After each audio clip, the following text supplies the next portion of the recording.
Assalamualaikum warahmatullahi wabarakatuh. Salam sehat dan sukses selalu buat kita semua. Jumpa lagi bersama saya Wedya Nirwananto. Pada sesi ini saya akan sharing mengenai mengapa rake wheel spring bulldozer D375A-6R bisa sampai terjadi patah. Pada sesi sebelumnya kita sudah bahas bahwa sebab-sebab bisa terjadinya kerusakan pada unit alat berat pada umumnya dikarenakan oleh 4 faktor, yaitu yang pertama karena accident, yang kedua karena sistem maintenance, yang ketiga karena sistem pengoperasian unit, dan yang keempat karena medan operasi unit.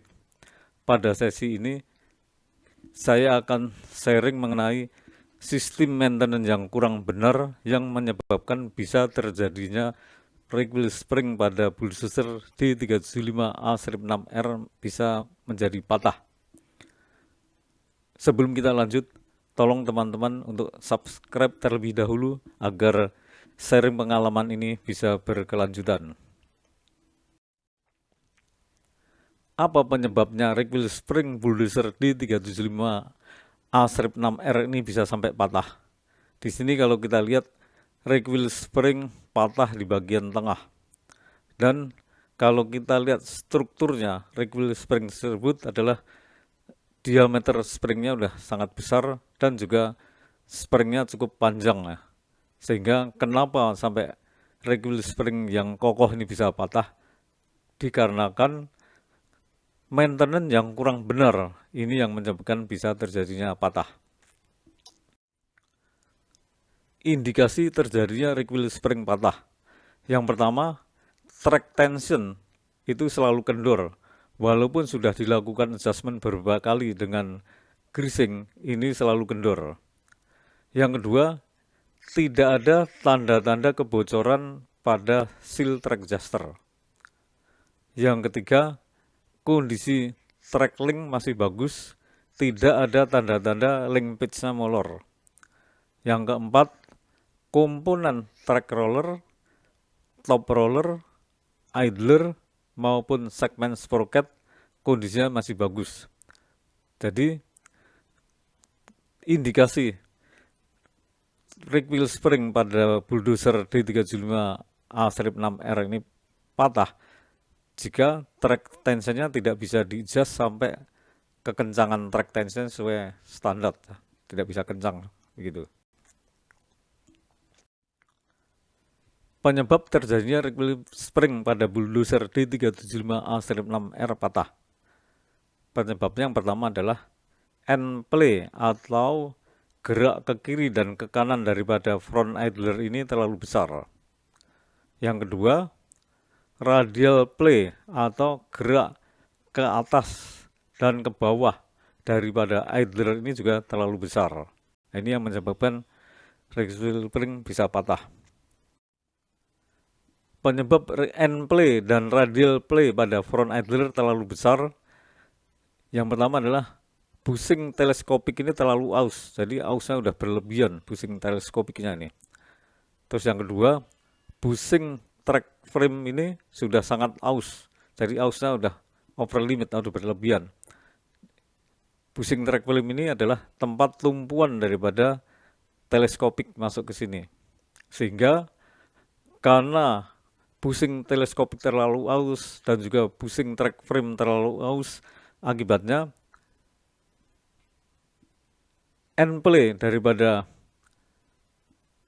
atau clearance daripada teleskopik dengan bushing track frame ini terlalu besar, akibatnya end play daripada idler atau teleskopik akan semakin besar.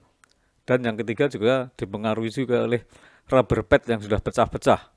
Nah, dengan rubber pad yang sudah pecah-pecah ini sudah tidak fleksibel lagi, sehingga tidak bisa menahan getaran.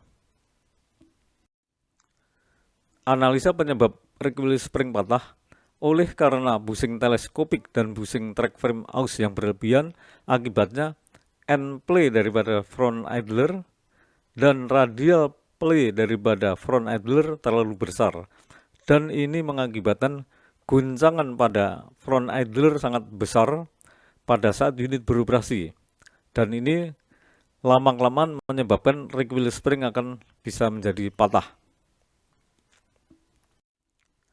Kesimpulannya, penyebab recoil spring patah pada bulldozer D375A-6R karena maintenance yang kurang benar. Tanda-tanda maintenance yang kurang benar adalah yang pertama, bushing teleskopik dan bushing pada track frame tempat masuknya teleskopik yang sudah mengalami keausan sangat dalam dibiarkan saja dan tidak segera dilakukan penggantian. Indikasi maintenance yang kurang benar berikutnya adalah rubber pad yang sudah pecah-pecah dan sudah tidak fleksibel, sudah tidak segera dilakukan penggantian. Bagaimana cara mencegah supaya recoil spring tidak patah? Yang pertama, apabila bushing teleskopik sudah mengalami keausan yang sangat dalam atau aus yang berlebihan agar segera dilakukan penggantian.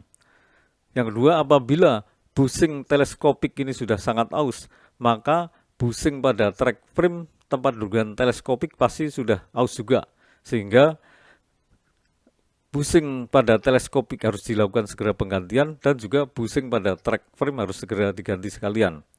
Yang ketiga, apabila rubber pad sudah pecah-pecah agar segera diganti, karena rubber pad ini kalau sudah pecah-pecah tidak fleksibel lagi dan fungsi daripada rubber pad untuk menahan getaran juga sudah tidak ada lagi. Demikianlah sharing pengalaman ini, semoga bisa berguna bagi teman-teman sekalian semua. Sebelum kita akhiri, tolong teman-teman untuk subscribe terlebih dahulu agar sharing pengalaman ini bisa berkelanjutan. Sebelum kita akhiri, terima kasih. Sampai ketemu pada sesi-sesi berikutnya. Assalamualaikum warahmatullahi wabarakatuh.